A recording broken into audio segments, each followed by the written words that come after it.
Warren Buffett जिसे अपने investment journey का सबसे शानदार अस्त्र मानते हैं, वो अब आपके पास भी है।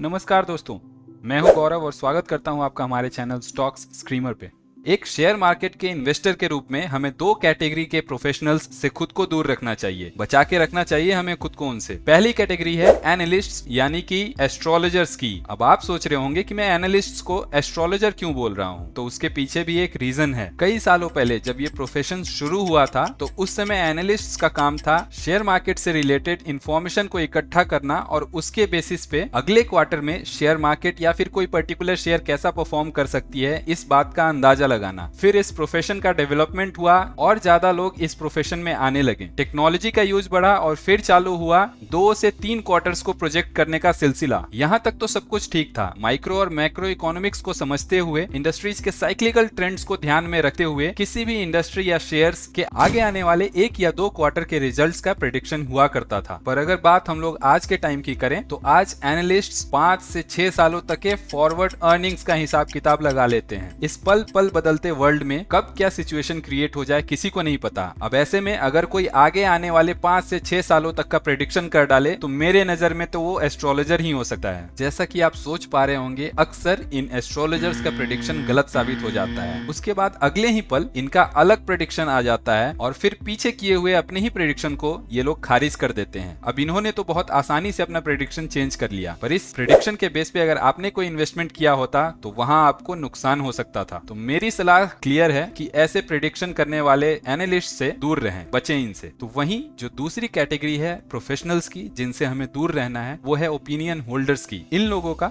हर चीज के ऊपर कुछ ना कुछ ओपिनियन होता है जो कि 10 में से 6 बार गलत ही साबित होता है। तो मेरी सलाह रहेगी कि ऐसे ओपिनियन होल्डर्स से भी बचें, न्यूज पे फोकस करें, ओपिनियन से दूर रहें। यहाँ एक बात तो क्लियर हो चुकी है कि फ्यूचर किसी ने नहीं देखा और उसके बेसिस पे इन्वेस्टमेंट करना बहुत ही घातक साबित हो सकता है। अब ऐसे में हम लोग क्या क्राइटेरिया रखें जिसके बेसिस पे हमें इन्वेस्टमेंट करना चाहिए? तो दोस्तों, इसका जवाब है जो कंपनी का करंट पोजीशन चल रहा है, हमें उसी के बेसिस पे किसी भी कंपनी को चुनना चाहिए अपने इन्वेस्टमेंट के लिए। और इस करंट पोजीशन को मेजर करने का सबसे सटीक और बेहतरीन तरीका है पी रेशियो फॉर 5 इयर्स। तो आइए देखते हैं पी रेशियो फॉर 5 इयर्स को कैसे कैलकुलेट किया जाए। पी रेशियो 5 इयर्स को कैलकुलेट करने के लिए जो हम लोग फॉर्मूला यूज करेंगे वो है current share price divided by average earnings of last 5 years, यानी कि एवरेज ईपीएस लास्ट 5 इयर्स। एक बात यहाँ पे ध्यान रहे दोस्तों कि जब हम लोग पी रेशियो 5 इयर्स का निकालते हैं तो फिर लास्ट 5 इयर्स के पी रेशियो को सिंपली एवरेज नहीं लेते हैं। इंस्टेड हम लोग ये फॉर्मूला यूज करते हैं जो कि अभी आपको स्क्रीन पे दिखाई दे रहा है। मैं आपको लेके चलता हूँ हमारे कंप्यूटर स्क्रीन पे, जहाँ पे हम लोग एक प्रैक्टिकल एग्जांपल के थ्रू समझेंगे कि इस कैलकुलेशन को कैसे किया जाए। हम लोग एसबीआई कार्ड्स को एज एन एग्जांपल देखने वाले हैं और सीखने वाले हैं कि इस कैलकुलेशन को कैसे किया जाए। तो जैसा हम लोग देख सकते हैं 750 रुपीज अभी करंट प्राइस चल रहा है एसबीआई कार्ड्स के शेयर का। इस फिगर को यानी कि 750 को हम लोग डिवाइड करेंगे average EPS of last 5 years. इस कैलकुलेशन को करने के लिए हमें चाहिए EPS figures of last 5 year. हम लोग चलेंगे प्रॉफिट एंड लॉस स्टेटमेंट पे, जो कि yearly profit and loss statement है। या हम लोग लास्ट में देख सकते हैं ईपीएस इन रुपीज। तो ये है दोस्तों हमारा ईपीएस हर साल का। जैसा कि हम लोग देख सकते हैं 2024 का ईपीएस 25.32 रुपीज है। सिमिलरली ये हमारे पीछे के साल के ईपीएस फिगर्स हैं। तो हम लोग सिंपली लास्ट 5 इयर्स के ईपीएस फिगर को लेंगे और इनका एवरेज निकाल लेंगे। इस एवरेज को हम लोग यूज करेंगे हमारे पी रेशियो 5 इयर्स के कैलकुलेशन में। कंपनी के शेयर्स के करंट प्राइस जो कि हमारे केस में 750 रुपीज है, इसको डिवाइड करेंगे एवरेज जो हमने 5 साल के ईपीएस का निकाला है उस फिगर से। अब हमारे सामने जो सवाल आता है वो ये है कि पी रेशियो फॉर 5 इयर्स का कंसिडरेशन ही क्यों किया जाए। जब भी हम लोग शेयर का चुनाव करते हैं, सिलेक्शन करते हैं, उस समय पी रेशियो को ही क्यों नहीं कंसिडरेशन में लिया जाए instead of P ratio for 5 years. तो इसे समझने के लिए हम लोग 2 स्टूडेंट्स का एग्जाम्पल लेंगे, स्टूडेंट 1 एंड स्टूडेंट 2। ये दोनों स्टूडेंट्स एक ही क्लास में पढ़ते हैं और हाल ही में हुए एग्जाम्स में दोनों ने बराबर मार्क्स लाए थे। अब अगर हमसे पूछा जाए कि इन दोनों स्टूडेंट्स में से कौन सा स्टूडेंट ज्यादा लाइकली है अगले एग्जाम में हायर मार्क्स लाने के लिए, पर जो स्टूडेंट 1 है उसका बहुत ही अच्छा ट्रैक रिकॉर्ड रहा है। पिछले 2-3 सालों के एग्जाम्स में उसने बहुत अच्छा परफॉर्म किया है, अच्छे मार्क्स लाए हैं। तो वहीं स्टूडेंट 2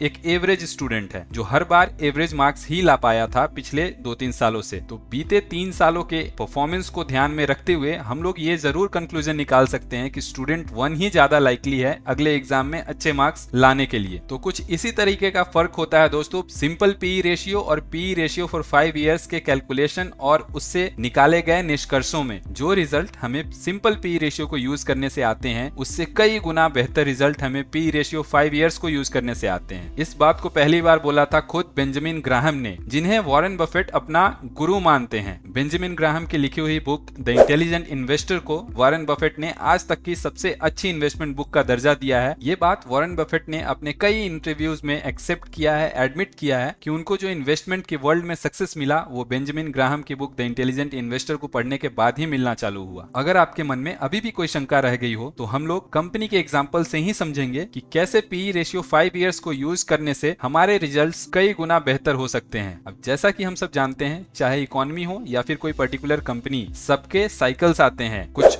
बुरे साइकिल्स रहते हैं जब कंपनी अच्छा परफॉर्म नहीं कर रही होती है, तो वहीं कुछ अच्छे साइकिल्स भी होते हैं जहां कंपनी बहुत ही अच्छा परफॉर्म कर रही होती है और ये साइकिल्स बार बार रिपीट होते हैं। अब अगर हम लोग इस पोजीशन पे किसी कंपनी को एनालाइज करने की कोशिश करेंगे तो ये कंपनी के लिए खराब दौर चल रहा है और यहाँ पे कंपनी के अर्निंग्स काफी गिर गए रहेंगे। इस कारण से अगर हम लोग प्राइस टू अर्निंग्स का रेशियो निकालने जाएंगे तो वो बहुत ही ऊपर आएगा और हम लोग यह मान लेंगे कि वो कंपनी अच्छी नहीं है। तो वहीं अगर हम लोग अच्छे साइकिल के दौरान कंपनी को एनालाइज करने जाएंगे तो यहाँ पे कंपनी का अर्निंग्स काफी बढ़ा हुआ रहेगा और उसी हिसाब से प्राइस टू अर्निंग्स रेशियो जो प्लेन वाला 1 साल का हम लोग कैलकुलेट करते हैं वो काफी नीचे आएगा। इस बेसिस पे हम लोगों को लगेगा कि कंपनी काफी सस्ती अवेलेबल है, काफी लो वैल्यूएशंस पे ट्रेड कर रही है। हम लोग यहाँ पे शेयर्स को खरीद लेंगे और ये डिसीजन हमारे लिए बहुत ही पेनफुल होने वाला है क्योंकि कंपनी का डाउन साइकिल अभी जस्ट चालू होने को है और फिर कंपनी के अर्निंग्स भी गिरेंगे और साथ साथ कंपनी के शेयर प्राइसेस भी गिरने वाले हैं। इसके ठीक विपरीत अगर हम इन 5 सालों के प्राइस टू अर्निंग रेशियो को कंबाइंड कंसीडर करेंगे, यानी कि हमारा कैलकुलेट किया हुआ पी रेशियो फॉर 5 इयर्स के जरिए हम लोग अगर इस कंपनी को एनालाइज करेंगे तो बीते 5 सालों ने कंपनी ने अपने सारे साइकिल्स को झेला है और उसके बाद कंपनी अभी करंट पोजीशन पे रहेगी। तो अब तक आप ये बात जरूर समझ गए होंगे कि ये जो एनालिसिस होने वाला है हमारा पी रेशियो 5 इयर्स को कंसीडर करते हुए, वो प्लेन पी रेशियो वाले एनालिसिस से बहुत ही बेहतर रहेगा और साथ साथ बहुत अच्छे रिजल्ट्स भी देगा। अब हमारे सामने जो अगला प्रश्न आता है वो ये है कि किस पी रेशियो 5 इयर्स के फिगर को हम लोग अच्छा माने। तो ये डिपेंड करता है कि कंपनी ने पिछले 5 सालों में किस तरीके का ग्रोथ हासिल किया है। मैं इसमें पर्सनली 3 रूल्स को फॉलो करता हूँ। पहला रूल उन कंपनीज के लिए है जिन्होंने पिछले 5 सालों में